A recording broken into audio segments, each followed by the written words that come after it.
ज्ञान वो इन्वेस्टमेंट है जिसका डिविडेंड यानी मुनाफा जीवन के अंत तक मिलता रहता है।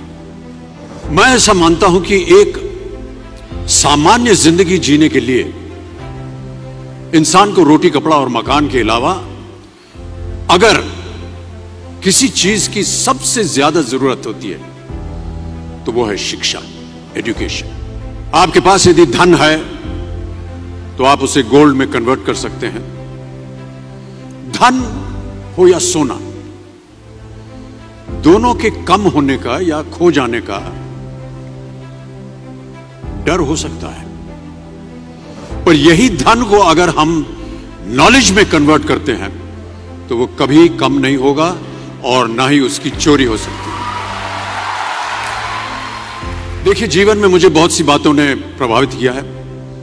मेरे ये अनुभव सुनने में शायद साधारण लगे, पर इनमें छिपा सार असाधारण है, अनमोल है।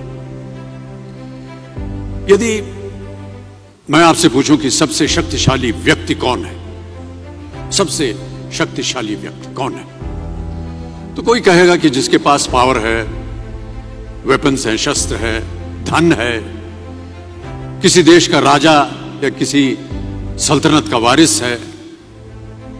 मेरा ऐसा मानना है कि वेपन्स, मनी किसी को पावरफुल नहीं बनाते, या अगर बनाते भी हैं तो कुछ समय के लिए ही बना पाते।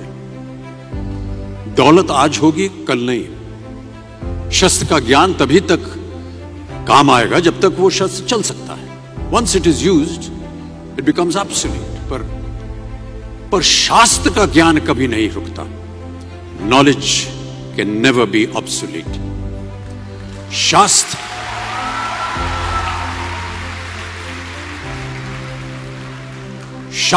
ज्ञान शस्त्र ज्ञान से ज्यादा असरदार, प्रभावशाली और शक्तिशाली होता है।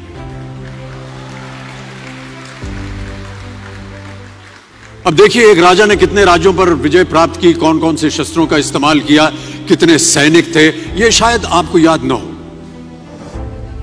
पर जीरो की खोज किसने की,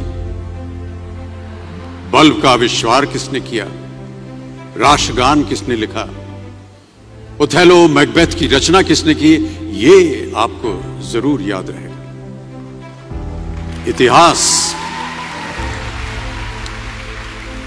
इतिहास गवाह है कि एक राजा अपनी शक्ति के बल पर केवल वहीं तक पूजा जाता है जहां तक उसका साम्राज्य फैला होता है। वो केवल अपनी प्रजा का प्रिय होता है। पर अपने ज्ञान की कीर्ति फैलाने वाले Albert Einstein, William Shakespeare, Rabindranath Tagore सिर्फ अपनी जन्मभूमि में ही नहीं बल्कि पूरे विश्व में पूजे जाते हैं। संपूर्ण मानव जाति के लिए वो प्रेरणा स्रोत बनते हैं। ज्ञान का धनी व्यक्ति हमेशा ही सम्मान और आदर योग्य होता है, क्योंकि ज्ञान वो कवच है, वो शील्ड है जो आपके जीवन में आने वाली कठिनाइयों से आपकी रक्षा करेगा। फिर किसी भी शस्त्र की आपको आवश्यकता नहीं होगी। दो चीजें इंसान यदि अपने जीवन में एक बार सीख लेता है तो वो उसे कभी भूलता नहीं। एक है तैरना, स्विमिंग, दूसरा है साइकिल चलाना। सालों बाद भी अगर आप इन क्रियाओं को करेंगे तो कभी भी इस बात की चिंता नहीं होगी कि आपको स्विमिंग करना या साइकिल चलाना याद है कि नहीं। You will confidently do it. काश कि हम पढ़ाई भी इसी नजरिए के साथ करें, that when you will chase knowledge, numbers will always follow.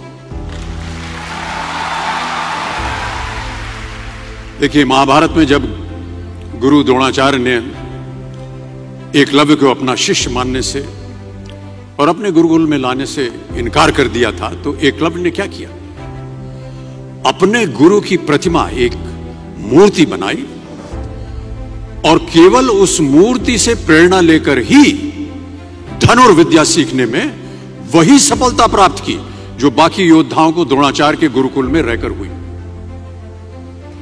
उस प्रतिमा के रूप में एकलव्य को हमेशा अपने गुरु के पास रहने का एहसास था। और जब गुरु साथ में हो तो सफलता हासिल करने से आपको कोई भी नहीं रोक सकता है।